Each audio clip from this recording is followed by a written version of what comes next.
Mr. Speaker, we've picked up right where we left off in the first session of the 108th Congress, stopping this administration from overstepping. This administration has consistently and simultaneously overstepped their authority in rulemaking and under-delivered for the American people. And that's why we're here. We understand the administration wants to force electric vehicles on the American people, and that in order to make these chargers less expensive and to meet their unrealistic green goals, they want to rely on Chinese manufacturers. But we cannot let those political objectives hurt our own American manufacturing while strengthening China at the same time. Mr. Speaker, you would think that for the very first week back of the new year, House Republicans would try to correct course and fix their failing majority. You would think that after presiding over one of the most unproductive, ineffective, incompetent sessions of Congress in history, certainly since I've been here, that Republicans would use the new year as a fresh start, to reset their priorities, and to actually work with Democrats to get stuff done. You would think that they would bring to the floor some big, important piece of legislation to follow through on their promises, or, I don't know, a bill to stop the government shutdown that's right around the corner. You would think all of that, but you would be wrong. Because today we are here for the first meeting of 2024 to consider more junk, more filler, more nonsense messaging bills that do nothing to help everyday people, bills that seek to help their billionaire friends and corporate sponsors. First is H.R. 788, the so-called Stop Settlement Slush Fund Act. This bill stems from a fruitless Republican-led investigation based on meritless allegations of political bias when the Obama administration's Justice Department held big banks accountable for their predatory lending practices. After a full year in the majority, Republicans still have no new ideas or real agenda to help the American public. So they want to pass off this solution in search of a problem from 10 years ago as some big, important new bill. It's not big, it's not new, and it's definitely not important. It's a waste of our time. Then we have S.J. Res. 38. This joint resolution is House Republicans' attempt to weaken President Biden's Buy America requirements, allowing federal dollars to be spent on chargers made in competitor countries like the People's Republic of China.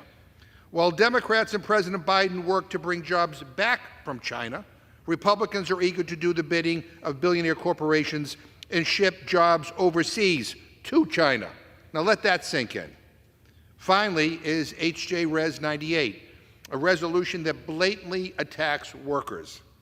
This bill would weaken their ability to organize and collectively bargain.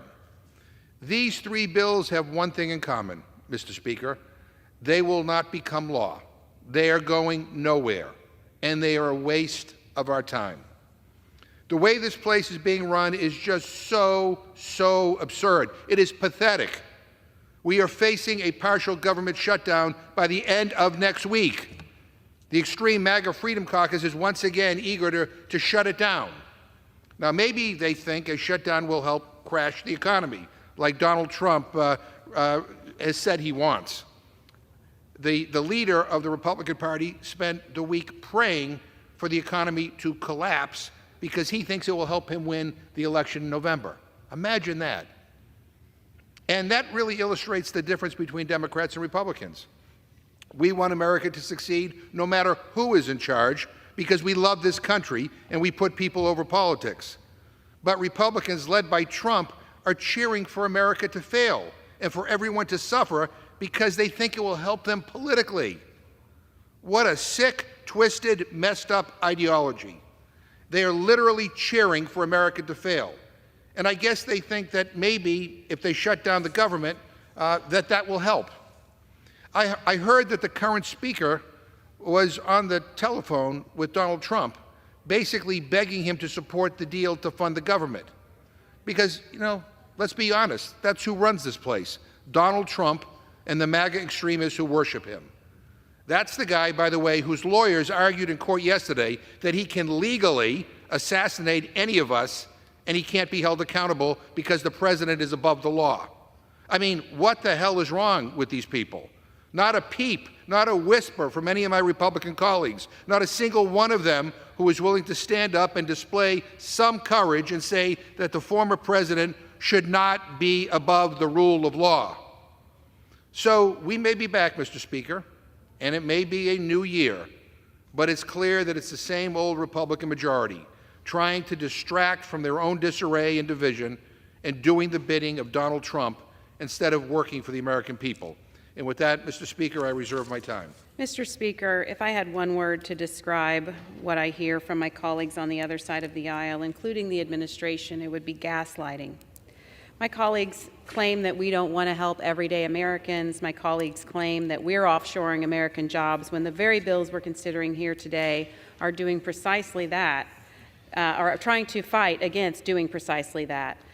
They claim that we're trying to hurt business owners.